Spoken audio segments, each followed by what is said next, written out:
Hi, welcome to love talkies. ప్రేయసి రావే episode number 5.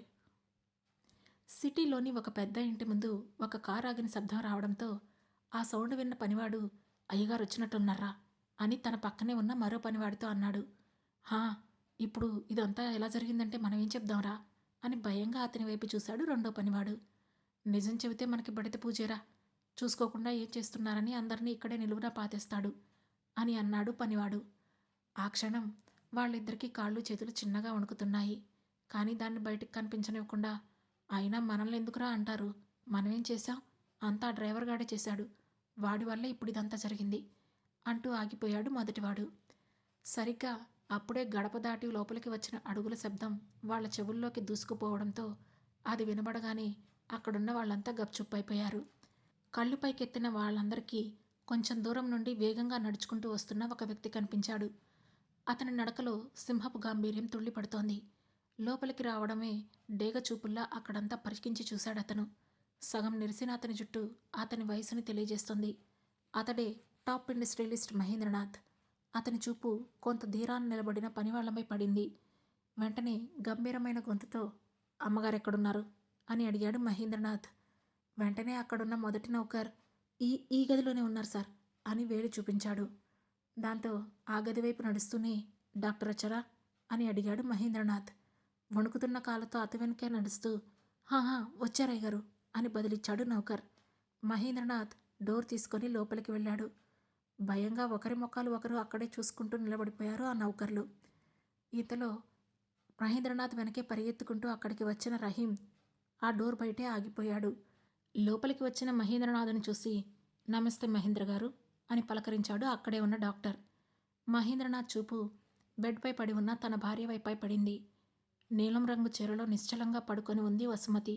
ఆమె ముఖమంతా చాలా నీరసంగా కనిపిస్తుంది. ఏం జరిగింది డాక్టర్ అని డాక్టర్ని వైపు చూస్తూ ప్రశ్నించాడు మహేంద్రనాథ్. డాక్టర్ ప్రిస్క్రిప్షన్ రాస్తూ, నథింగ్ టు వరీ మహేంద్ర గారు, కొంచెం బీపీ పెరిగింది అంతే అని చెప్పాడు. అప్పుడు తన భార్య బెడ్ దగ్గరికి నడుస్తూ, ఇప్పుడు తనకెలా ఉంది మరి అని అడిగాడు మహేంద్ర. నీలం రంగు కాస్ట్లీ చీర, చెవులకు దగదగా మెరుస్తున్న ఎర్రని ముత్యాలు పొదిగిన కమ్మలు, నుదుటిన చిన్న కుంకుమ బొట్టుతో సంస్కారానికి నిండుగా నిదర్శనంగా కనిపిస్తుంది బెడ్పై పడుకొని ఉన్న వసుమతి. ఏం పర్వాలేదు మహేంద్ర గారు అని చెప్పాడు డాక్టర్. ఆమె పక్కనే కూర్చుంటూ, అసలు ఎందుకు ఇలా జరిగింది అనుకుంటూ డాక్టర్ వైపు చూశాడు. డాక్టర్ అతని వైపు చూడకుండానే, దానికి చాలా రీజన్స్ ఉంటాయి సార్, ఒకటే రీజన్ అని చెప్పలేం అని బదిలిచ్చాడు. మహేంద్రనాథ్ ఏం మాట్లాడకుండా వసుమతి వైపే చూస్తున్నాడు. అప్పుడు డాక్టర్ తాను రాసిన ప్రిస్క్రిప్షన్ చించి నౌకరికి అందిస్తూ, ఈ ట్యాబ్లెట్స్ వెంటనే తెప్పించి వేయండి, సరిపోతుంది అని చెప్పి పక్కనే ఉన్న తన నర్సుల వైపు చూశాడు. అతని చూపుని అర్థం చేసుకున్న వాళ్ళు ఆ గది నుండి బయటకు నడిచారు. అప్పటికీ వసుమతి వైపే చూస్తున్న మహేంద్రను కదిలిస్తూ, ఓకే మిస్టర్ మహేంద్రనాథ్ గారు, టేక్ కేర్, టెన్షన్ పడకండి, 1 గంటలో ఆవిడకి మెలకు వస్తుంది అని చెప్పాడు డాక్టర్. థ్యాంక్ యూ డాక్టర్ అని చెప్పి రహీం అని కేక వేశాడు. ఆ కేక బయటకు చేరడమే ఆలస్యం. బయట ఉన్న మహేంద్రనాథ్ సెక్రటరీ లోపలికి పరిగెత్తుకుంటూ వచ్చి, ఎస్ సార్ అని భయంగా అన్నాడు. డాక్టర్ వైపు వేలుతో చూపిస్తూ, అతనికి పేమెంట్ ఇచ్చి పంపించు అని మహేంద్ర చెప్పగానే, ఓకే సార్ అని రహీం బదులిచ్చాడు. కొంత సమయం గడియారంలో తిరుగుతున్న ముళ్ళుతో గడిచిపోయినట్లే అయిపోయింది. ఇప్పుడు ఆ ఇంట్లోని నౌకరు అందరూ హాల్లో నిలబడి ఉన్నారు. హాల్ అంతా నిశ్శబ్దం ఆవరించి ఉంది. ఏ ఒక్కరి ముఖంలో కూడా ఎలాంటి భావం లేదు. ఇంతలో వసుమతి రూమ్ డోర్ ఓపెన్ చేసుకొని అక్కడికి వచ్చాడు మహేంద్రనాథ్. అతన్ని చూసి అందరూ భయంతో ఒక్కడుగు వెనక్కి వేశారు. ఎందుకంటే అతని కళ్ళల్లో కోపం పాము బుసలాగా కనబడుతోంది. అందరి వైపు అతను తదేకంగా చూస్తూ, అసలేం జరిగింది అని గంభీరంగా అడిగాడు. ఆ మాటల్లో కోపం చూసి ఏ ఒక్కరి నోరు పెగల్లేదు. అంతా నిశ్శబ్దంగా ఉండడంతో, మిమ్మల్ని అడిగేది, అసలేం జరిగింది, మహిత ఎక్కడా అని మళ్ళీ అరిచాడు మహేంద్రనాథ్. ఆ అరుపు హాల్ గోడలకు ఢీకొని రీసౌండ్ రావడంతో ఆ హాల్ అంతా ఒక క్షణం వణికిపోయింది. భయంతో వణుకుతున్న పెదవులతో మహేంద్ర వైపు చూస్తూ, అయ్యగారు, అది అది మహిత అంటూ వంట చేసే రామయ్య నసుగుతున్నాడు. వేగంగా మహేంద్ర అడుగులు రామయ్య వైపు పడ్డాయి. దాదాపు 60 ఏళ్లున్న రామయ్య ఆ ఇంట్లో 15 ఏళ్లుగా పనిచేస్తున్నాడు. ఇప్పటి వరకు ఆ ఇంట్లోని అందరూ పనివాళ్ళు ఏదో ఒక పనిలో తప్పు చేసి మహేంద్ర చేతిలో తిట్లు తిన్నవారే, తిప్పలు పడ్డవారే. ఒక్క రామయ్య తప్ప. ఆ ఒక్క నమ్మకంతోనే అందరూ కలిసి రామయ్యను ముందుకు తోశారు.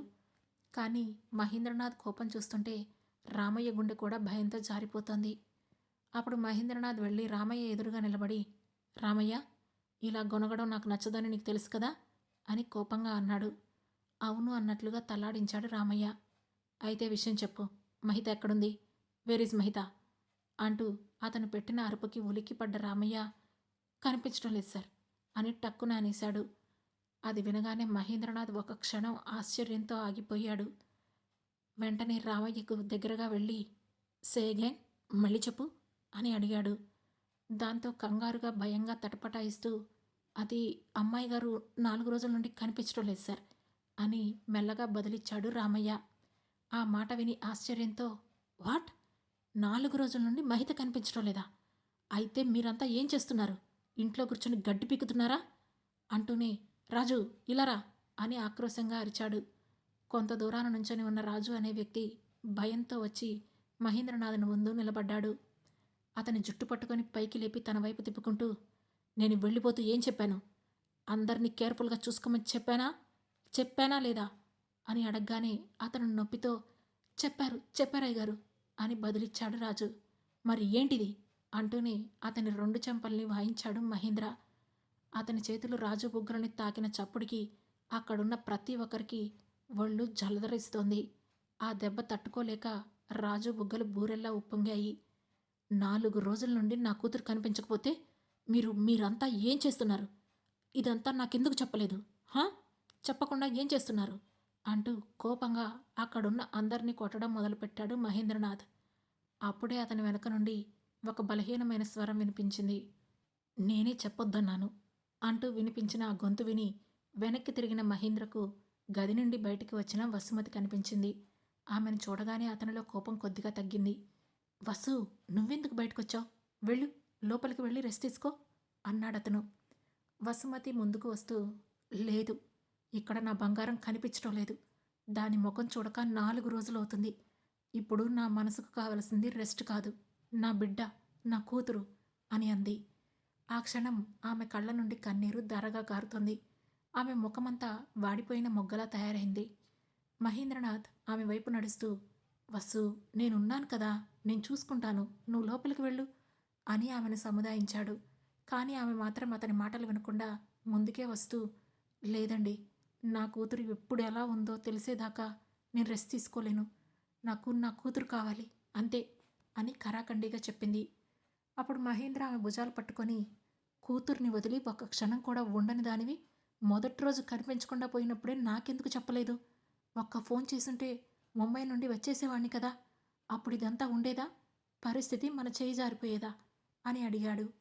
ఆమె ఏడుస్తూ, మీరొచ్చేవారు కానీ అది తిరిగి వస్తుందని అనుకున్నాను. ఎందుకంటే అది ఒక్కొక్క రోజు అలా వెకేషన్కి వెళ్ళొస్తానంటే నేను అప్పుడప్పుడు పర్మిషన్ ఇస్తూనే ఉంటాను. ఆ రోజు కూడా అలానే పర్మిషన్ ఇచ్చాను. కానీ ఇప్పుడు అనిపిస్తుంది నేను తప్పు చేశానని. ఆ రోజు పర్మిషన్ ఇవ్వకుండా బాగుండేది. ఐ డిడ్ ఎ మిస్టేక్ అని తలదించుకుంది. ఆమె మాట బాధతో బొంగురుపోయింది. ఆమెను ఓదార్చుతూ, అది సరే, ఒకరోజు కోసమని వెళ్ళింది 4 రోజులైనా రానప్పుడు కనీసం అప్పుడైనా నాతో ఒక మాట చెప్పాలి కదా, ఎందుకు చెప్పలేదు మరి అని కోపంగా అడిగాడు. ఆమె తలపైకెత్తకుండానే, నాకు నాకు భయం వేసింది. మీరు ఎలా రియాక్ట్ అవుతారో నాకు అర్థం కాలేదు. కానీ కానీ ఈరోజు టీవీలో ఒక న్యూస్ చూడగానే నా మైండ్ అంతా బ్లాంక్ అయింది. ఒక క్షణం నాకేమైందో నాకే తెలియలేదు. అలానే పడిపోయాను అని సమాధానం చెప్పింది వసుమతి. దాంతో ఆమె వైపు సూటిగా చూస్తూ, ఏంటా న్యూస్ అని గంభీరంగా అడిగాడు మహేంద్ర. అప్పుడే రహీం లోపలికి వస్తున్నాడు. అక్కడున్న వాతావరణం చూసి కొంత సమయం క్రితం ఏం జరిగి ఉంటుందో అతనికి అర్థమైంది. కానీ ఏం మాట్లాడితే ఏమవుతుందో, మళ్ళీ తన మీదకి ఎక్కడొస్తుందనే భయంతో అతను ఒక మూలన నక్కాడు. అప్పుడు రాజు దెబ్బతిన్న బుగ్గ మీద చెయ్యి పెట్టుకుని ముందుకు వస్తూ, మన పోలీస్ వాళ్ళకి సిటీకి దక్షిణం దిక్కున ఉన్న ఒక హోటల్లో ఒక అమ్మాయి శవం దొరికిందని చెప్పారు. వాళ్ళు చెప్పిన పోలికలు సరిగ్గా మహితమ్మ గారికి సరిపోతాయి. అది చూసే పెద్దమ్మగారు అలా అయిపోయారు అని జరిగిందంతా వివరించాడు. దాంతో వెంటనే రహీం వైపు చూస్తూ, ఆ ప్లేస్ ఎక్కడో కనుక్కో, I'm giving you 5 minutes only, got at అని ఆగిపోయాడు. రహీం టక్కున ఒక్కడుగు ముందుకు వచ్చి, ఓకే సార్ అని అన్నాడు. అదే సమయంలో ఇటు నేత్ర హాస్పిటల్లో డాక్టర్ శృతి బెడ్ ముందు కూర్చొని ఉన్నాడు. అతని పక్కనే జై కూడా నిలబడి ఉన్నాడు. బెడ్ పైన పడుకొని ఉన్న శృతి ఆ ఇద్దరి వైపే తదేకంగా చూస్తోంది. చేతిలోని రిపోర్ట్స్ను పక్కన పెడుతూ ఒక చిన్న శ్వాస బయటకు వదిలి, "మ్మ్, ఓకే, తను చాలా తొందరగానే రికవర్ అవుతోంది. ప్రస్తుతానికి టెన్షన్ పడాల్సిన అవసరం లేదు, కానీ గాయం కొంచెం లోతుగా అయినట్లుంది. బట్ ఇదే విధంగా ప్రోగ్రెస్ కంటిన్యూ అయితే ఆమె చాలా తొందరగానే నార్మల్ అవుతుంది" అని చెప్పి ఎదురుగా నిలబడిన జై వైపు చూశాడు. జై చిన్నగా నవ్వగానే "కీప్ ఇట్ అప్" అని మెచ్చుకున్నాడు. అది విన్న శృతి కూడా ఒక క్షణం జై వైపు చూసింది.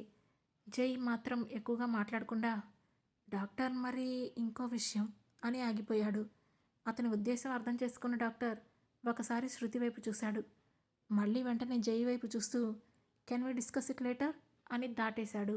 జై కూడా తలాడిస్తూ "ఓకే డాక్టర్" అని అన్నాడు. అప్పుడు డాక్టర్ అక్కడి నుండి పైకి లేస్తూ, "ఓకే, టాబ్లెట్స్ కరెక్ట్ టైంకి వేసుకోండి. అలాగే కేర్ఫుల్గా ఉండండి. హ్యావ్ ఎ నైస్ డే" అంటూ పైకి లేచి, "మీకు ప్రాబ్లం లేకపోతే ఈ వార్డు చివరి దాకా వెళ్ళి ఒకసారి అటు ఇటు వాకింగ్ చేయండి. That's a good one for you" అని చెప్పాడు. ఆ మాట పూర్తవడమే ఆలస్యం. బెడ్పై పడుకున్న శృతి టక్కున లేస్తూ "ఓకే డాక్టర్" అని అంది. ఆ క్షణం ఆమె ఫేస్ ఎక్స్ప్రెషన్స్ చూస్తేనే అర్థమవుతుంది ఆమె జైతో బయటికి వెళ్ళడానికి ఎంత ఉత్సాహంగా ఉందో.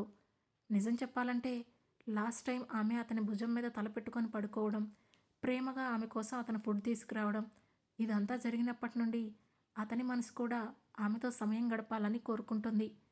కానీ ఇప్పుడున్న పరిస్థితుల వల్ల అతను బయటపడలేడు. ఆమె పైకి లేచి కూర్చోవడం చూసిన డాక్టర్ చిన్నగా నవ్వుకుంటూ, "ఓకే, బట్ ఎక్కువసేపు వద్దు. ఒకసారి అలా వెళ్ళి ఇలా వచ్చేయండి" అని చెప్పి డోర్ తీసుకొని బయటకు వెళ్ళిపోయాడు. అతను వెళ్ళిపోగానే అక్కడున్న నర్స్ శృతి చేతులకు పెట్టిన ఇంజెక్షన్స్ అండ్ ఇంకొన్ని వైరస్ని తీసేసింది. ఇంతలో శృతి దగ్గరికి వస్తూ, "ఆర్ యూ ఓకే? నీకు నిజంగానే బయటికి రావాలనిపిస్తుందా?" అని అడిగాడు జై. అప్పుడు శృతి మెల్లగా బెడ్ పై నుండి కిందకి దిగుతూ, "హా, 4 డేస్ నుండి ఇదే బెడ్పై పడుకొని నాకు బోర్ కొడుతుంది. జస్ట్ ఒక్క 5 మినిట్స్ అలా వెళ్ళొద్దాం" అంటూ బాధగా చెప్పింది. ఆ క్షణం ఆమె ముఖంలో కనిపించిన ఇన్నోసెన్స్కి పడిపోని అబ్బాయి అస్సలు అబ్బాయే కాదు. జై విషయంలో కూడా అదే జరిగింది. దాంతో చిన్నగా నవ్వుతూ, "ఓకే, పద" అంటూ ఆమె పూర్తిగా లేవకముందే ముందుకు వెళ్ళాడు. అది చూసిన శృతి "ఓయ్" అని పిలిచింది. ఆ పిలుపు విని ఒక్కసారిగా ఆశ్చర్యం మరియు అయోమయంతో వెనక్కి తిరిగి చూశాడు జై. అతని మనసులో ఆ పిలుపు బలంగా నాటుకుపోయింది. "ఏంటి?" అంటూ వెనక్కి తిరిగాడు. ఆమె చిన్నగా నవ్వుకొని మాట మార్చేస్తూ, "ఏం లేదు, జై అని పిలిచాను" అని అంది. అతను అనుమానంగానే చూస్తూ, "జై అందా? ఓయ్ అందా? లేదా నేనే తప్పుగా విన్నానా?" అని మనసులోనే అనుకున్నాడు. అది చూసి చిన్నగా నవ్వుకుంది అక్కడే ఉన్న నర్స్ జియా. అతని ఆలోచనలను భగ్నం చేస్తూ, "జై, ప్లీజ్" అంటూ తన చెయ్యి చాపింది శృతి. ఆ మాటతో ఆ ఆలోచన నుండి బయటకు తేరుకున్న అతను కమాన్ అంటూ తన చేతిని శృతి చేతికి అందించాడు. ఆ తర్వాత మెల్లగా ఇద్దరు ఆ రూమ్ దాటి బయటకు వచ్చారు. దాదాపు 4 రోజుల పాటు అదే గదిలో బందీగా ఉన్న ఆమెకు అడుగు బయట పెట్టగానే పంజరం నుండి బయటికి వచ్చిన చిలకలా నవ్వింది. ఆ నవ్వులో ఎలాంటి మాయ లేదు, ఎలాంటి మలినం లేదు, స్వచ్ఛమైన నవ్వు. అది చూసిన జై ఒక క్షణం ఆమె నుండి కళ్ళు తిప్పుకోలేకపోయాడు. మరోవైపు సిటీలోని ఒక పోలీస్ స్టేషన్ ముందు ఒక పెద్ద కారు వచ్చి ఆగింది. అది ఆగిన సౌండ్కి అక్కడే ఉన్న ఇద్దరు సెక్యూరిటీ గార్డ్స్ ఒక్కసారిగా అటువైపు తిరిగారు. ముందు సీట్లో నుండి దిగి వేగంగా వచ్చి వెనక సీట్ డోర్ ఓపెన్ చేశాడు రహీం. స్టైల్గా కాలు బయట పెట్టాడు అందులో ఉన్న మహేంద్రనాథ్. ఖరీదైన బ్లేజర్ను సవరించుకుంటూ కారు నుండి దిగి రహీం వైపు చూశాడు. "ఇదే సార్, న్యూస్లో వచ్చిన ఆ పోలీస్ స్టేషన్" అని ఎదురుగా ఉన్న స్టేషన్ వైపు చూపించాడు రహీం. దాంతో ముందుకు చూసి నడవమన్నట్లుగా సైగ చేశాడు మహేంద్ర. లోపలికి వస్తున్న అతన్ని చూసి అక్కడున్న కొందరు పోలీసులు బిత్తరపోయారు. ఎందుకంటే మహేంద్రనాథ్ తలుచుకుంటే హోమ్ మినిస్టర్నే తన ఇంటికి పార్టీకి పిలిపించుకోగలడు. ఇంకా చెప్పాలంటే అతను ఎప్పుడెప్పుడు తన ఇంటి లంచ్కి పిలుస్తాడా అని ఎదురు చూడని రాజకీయ నాయకుడు ఉండడు. అలాంటి అతను నేరుగా పోలీస్ స్టేషన్కు ఎందుకు వస్తున్నాడో అర్థం కాక ఒక కానిస్టేబుల్ వేగంగా లోపలికి వెళ్ళి కుర్చీలో కూర్చొని ఉన్న ఎస్ఐని కదిలిస్తూ, "సార్ సార్, మహేంద్రనాథ్ గారు వచ్చారు" అని కంగారుగా అలర్ట్ చేశాడు. అది విని ఆశ్చర్యంతో కుర్చీ నుండి పైకి లేస్తూ, "వాట్, ఆర్ యు ష్యూర్?" అని నమ్మలేనట్లుగా అడిగాడు ఎస్ఐ.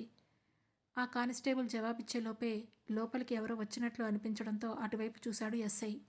నిజంగానే ఎదురుగా మహేంద్రనాథ్ కనిపించడంతో గబగబా తన టోపీ పెట్టుకొని ఆయనకి ఎదురుగా వెళ్ళి నమస్తే సార్ అని కంగారుగా చెప్పాడు ఎస్ఐ. మహేంద్రనాథ్ కూడా తలను రెండుసార్లు కిందకు ఆడించాడు. అప్పుడు ఎదురుగా ఉన్న కుర్చీని చూపిస్తూ రండి సార్ కూర్చోండి అంటూ తన చైర్ వైపు నడిచాడు ఎస్ఐ.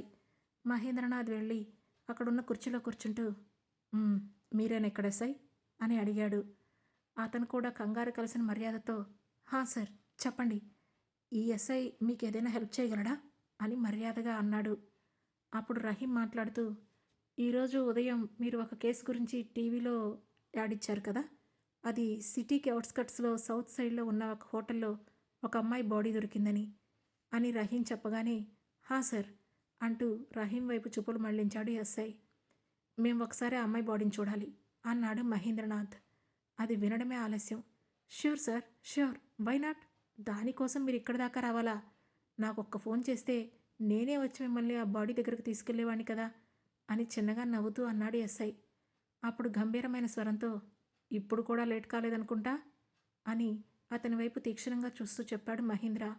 దాంతో విషయం అర్థం చేసుకున్న ఎస్ఐ తన లాఠీ పట్టుకొని పైకి లేస్తూ పదండి సార్, ఆ బాడీని మేము పోస్ట్మార్టం కోసం ల్యాబ్కి పంపించాం అని అన్నాడు.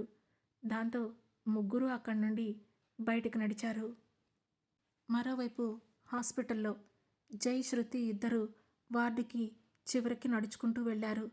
అప్పుడు వాళ్ళిద్దరూ లాస్ట్ టైం మీనా అండ్ జై మాట్లాడుకున్న చోటే నిలబడి ఉన్నారు. చుట్టూ చూసిన అతనికి మీనా గుర్తుకొచ్చింది. ఆఫీసులో ఎంత రచ్చ చేస్తుందో ఏంటో, మళ్ళీ వెళ్ళాక అసలు ఎలా మాట్లాడాలో ఏంటో తనతో అని తనలో తానే అనుకుంటూ ఉన్నాడు. ఇటు శృతి అతనితో సంబంధం లేకుండా రోడ్డు మీద వస్తూ పోతూ ఉన్న వెహికల్స్ని చూస్తూ ఉంది. ఇంతలో ఆమెకు ఏం గుర్తొచ్చిందో ఏమో జై అని పిలిచింది. ఆమె పిలుపుతో ఆలోచన నుండి తేరుకున్న జై హా చెప్పు అంటూ ఆమె వైపు చూశాడు. నిన్నటి నుండి ఒక క్వశ్చన్ అడుగుదామనుకుంటున్నా అంటూ అతని దగ్గర జరిగింది. ఏంటి అని కంగారుగా అడిగాడు జై.